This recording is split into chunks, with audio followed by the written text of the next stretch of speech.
But unfortunately, it is Hamas that has rejected repeated ceasefires, including the most recent one that would have seen at least 2 months of ceasefire, as well as the release of 10 hostages, as well as the bodies of dozens more. All right, Omar, first of all... A pause in fighting is not a ceasefire. A pause in fighting is not a ceasefire. I'm so sick of the rebranding of a ceasefire. A 2-month pause in war is not a ceasefire, period, end of story. Go ahead, Omar. Then Hamas is welcome. Hamas is welcome to release all of the hostages. I said what I said. If you release all of the hostages, that is not a then we can talk ceasefire. about it. This idea that you release the hostages and as soon as the hostages are released, Israel will continue their genocide is unacceptable. Unacceptable.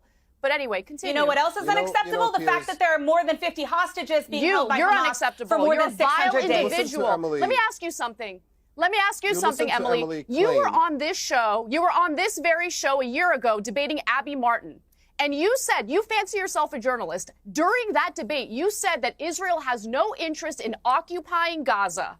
Israel is now very obviously and overtly claiming they intend to occupy Gaza indefinitely, and they announced the construction of 22 illegal settlements in the West Bank, which they also intend to annex. Can you now admit to the world that you are incorrect?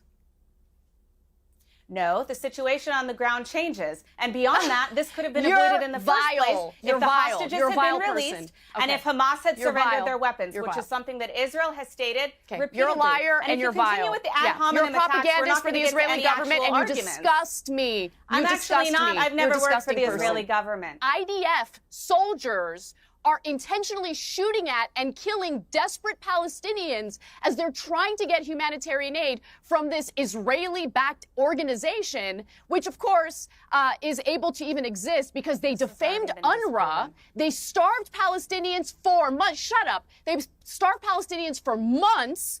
And then, as the Palestinians are desperate for food, they lure them in with this Gaza Humanitarian Foundation and shoot at them. Upward of 200 people since late May have been shot at and killed by Israeli soldiers. Do not forget that. That's the heart of this story. And let's not forget about the 232 journalists in Gaza that have been slaughtered by the IDF. The Gaza Humanitarian Foundation even confirmed it was Hamas. You people disgust me. They confirmed it was Hamas. There's no humanity with people like you, Emily. No humanity. Intentionally lying and blaming the IDF. I can't even handle your voice. The IDF is the one who is assuring that there's humanitarian aid. I'm an Armenian. There are 11 million meals that have been distributed already. 11 million. You are a genocider and a defender of genocide. Foundation. Disgusting. I know you don't like facts, Anna, but this is the reality. The only person who is threatening, the only group that is threatening the distribution of aid is Hamas.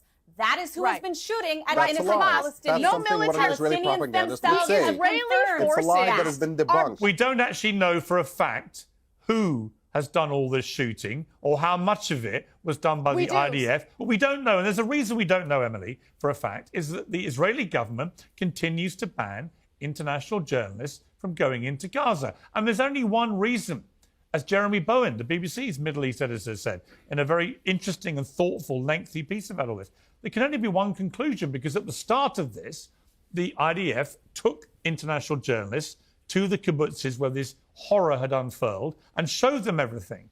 But ever since then, they banned international journalists from going to see what's happening in Gaza. And the only conclusion of these two positions, one showing what happened to Israelis, but not allowing anyone to see what's happening to Palestinians, the only logical conclusion is that the IDF is doing things they don't want people to see. I just want to mention quickly that Emily is one of these Israelis who's going around doing propaganda tours on manufacturing consent for the United States to go to war with Iran on behalf of Israel. We can't make the same mistake that we did in Iraq. We should not go to war in Iran on behalf of Israel. If Israel wants to go to war with Iran, they should do it themselves without our military support, and that includes taxpayer dollars. Go do it on your own. Go ahead and enlist, baby girl. Go do your thing. But leave America out of it. Our men and women in our armed forces shouldn't die on behalf of your country, period.